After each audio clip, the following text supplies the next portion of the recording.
भारत एक अलग मुल्क है, एक अलग देश है। इस भारत देश में पैदा होने के बाद मैं कई सारी साहित्य में पढ़ा, कई सारे महान लोगों को पढ़ा कि हमें गर्व है कि हम भारतीय हैं। हमें गर्व है कि हम भारतीय हैं। स्वामी विवेकानंद जी कहते हैं कि हम बड़े धन्यभागी हैं कि हम इस भूमि पे पैदा हुए। मेरे पिताजी मुझसे बचपन से ही कहते थे कि ऋषि मुनि तरसते हैं इस भूमि पर पैदा होने के लिए। तो हम सोचते थे ऐसी कौन सी बात है यार इस भूमि में। एक लंबे समय तक तो हमें समझ में ही नहीं आया कि ऐसी कौन सी बात है इस भूमि में कि लोग यहां पैदा होने के लिए तरसते हैं।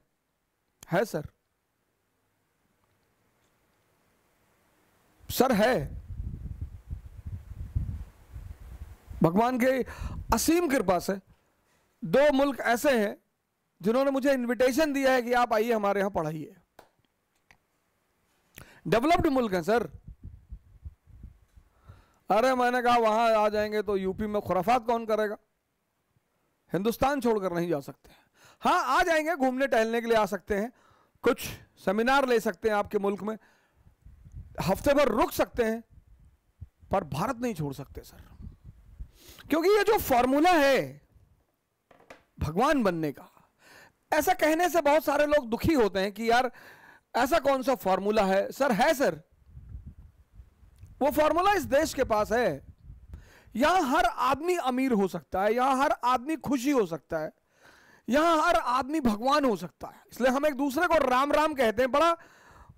बड़ा आध्यात्मिक संबोधन है सर, राम राम जी। राम मतलब चेतना, तो अगला आदमी भी कहता है कि राम राम जी। राम का जो मतलब है ना सर, राम का जो शाब्दिक अर्थ है वो है चैतन्य, कॉन्शियस। और जो भी कॉन्शियस के अधीन होकर जिएगा, यही रामचरितमानस का संदेश है सर। रामचरितमानस का जो सबसे कोर संदेश है वो ये कि हर व्यक्ति को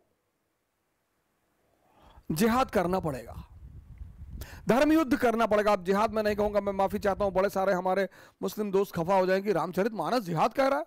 सर जिहाद ही कह रहा है सर, वो भी जिहाद की। हर व्यक्ति, हर वो इंसान जो पैदा हुआ है, जो इंद्रियों पे जी रहा है, उसे अपने चैतन्य पर आना पड़ेगा।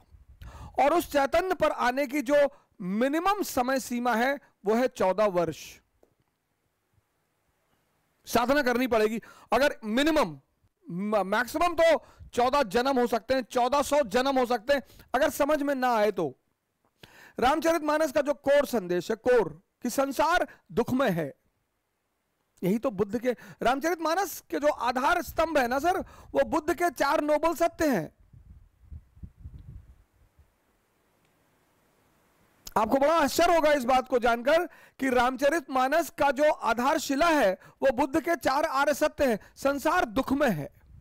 इंट्रोडक्शन क्या है रामचरितमानस की? वो क्रॉंच पक्षी जो मेटिंग कर रहे हैं और बहेलिया मारता है और मेल क्रॉंच मर जाता है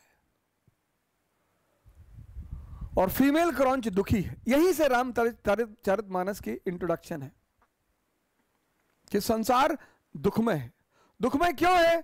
भोग की वजह से। सूत्र क्या है? हर व्यक्ति को जीवन में सन्यास एक बार लेना पड़ेगा।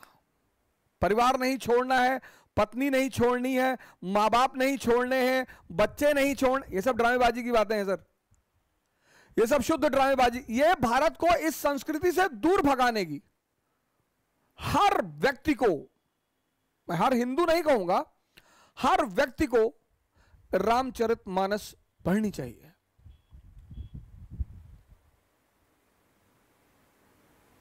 हर व्यक्ति को परिवर्तन का सूत्र है सर। क्योंकि जो राम कौन है? प्रभु राम। प्रभु राम वो है जो चैतन्य के स्तर पर जी रहे हैं, इंद्रियों से ऊपर जा चुके हैं। तो वो जो चैतन्य के प्रभु राम है, वो एक अच्छे पुत्र हैं, वो एक अच्छे पति हैं, वो एक अच्छे पिता हैं, चैतन्य पे हैं सर, चैतन्य से बड़ा कौन। इसलिए इस भारतीय उपमहाद्वीप में इन दोनों एपिक, ये दोनों महाकाव्य हैं। महाकाव्य का अर्थ है कि कहानी ए से शुरू हो, जेड पे खत्म हो। काव्य में महाकाव्य, रामायण और महाभारत महाकाव्य है।